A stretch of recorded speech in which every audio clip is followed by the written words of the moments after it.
ভোলা মাছগুলোকে আমি ধুয়ে নুন হলুদ মাখিয়ে রেখেছি। কড়াইতে তেল দিয়ে দিচ্ছি। তেল গরম হলে মাছগুলো এর মধ্যে ভেজে নেব। 2 চামচ সর্ষে নিয়ে নেব। তেলের মধ্যে আমি মাছগুলো দিয়ে দিলাম। মাছগুলো আমি এবার লাল লাল করে ভেজে নেব।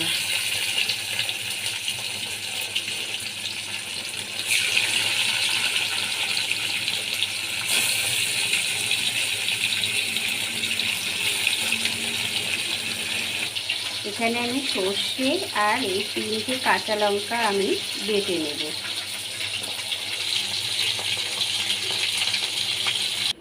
গরম তেলের মধ্যে 1 চামচ কালো জিরে দিয়ে দিলাম আর একটা লঙ্কা দিয়ে দিলাম। সর্ষে বাটাটা আর কাঁচা লঙ্কা বাটাটা এবার আমি তেলের মধ্যে দিয়ে দেব। 1 চামচ হলুদ গুঁড়ো, স্বাদ মতো নুন দিয়ে দিলাম।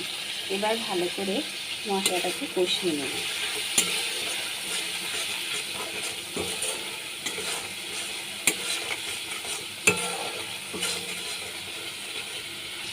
এবার এর মধ্যে সামান্য একটু জল আমি দিয়ে দিলাম।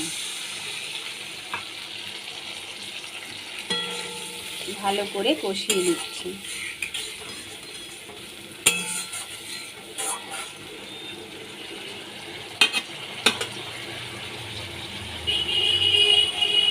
এর মধ্যে আমি 1 চামচ জিরে গুঁড়ো দিয়ে দিলাম।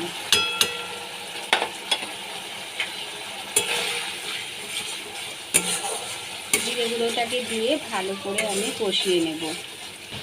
এবার ভেজে রাখা মাছগুলো আমি এর মধ্যে দিয়ে দিচ্ছি। মাছগুলোকে দিয়ে আমি একটু হালকাভাবে ভেজে এর মধ্যে কষিয়ে নিচ্ছি। এবার এর মধ্যে আমি 1 বাটি জল দিয়ে দিচ্ছি।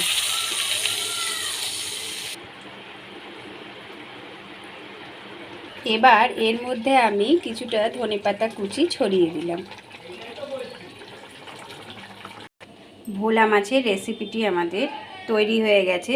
বন্ধুরা, যদি রেসিপিটি আপনাদের ভালো লেগে থাকে অবশ্যই সাবস্ক্রাইব করবেন, কমেন্ট করবেন, লাইক করবেন, পাশে থাকবেন।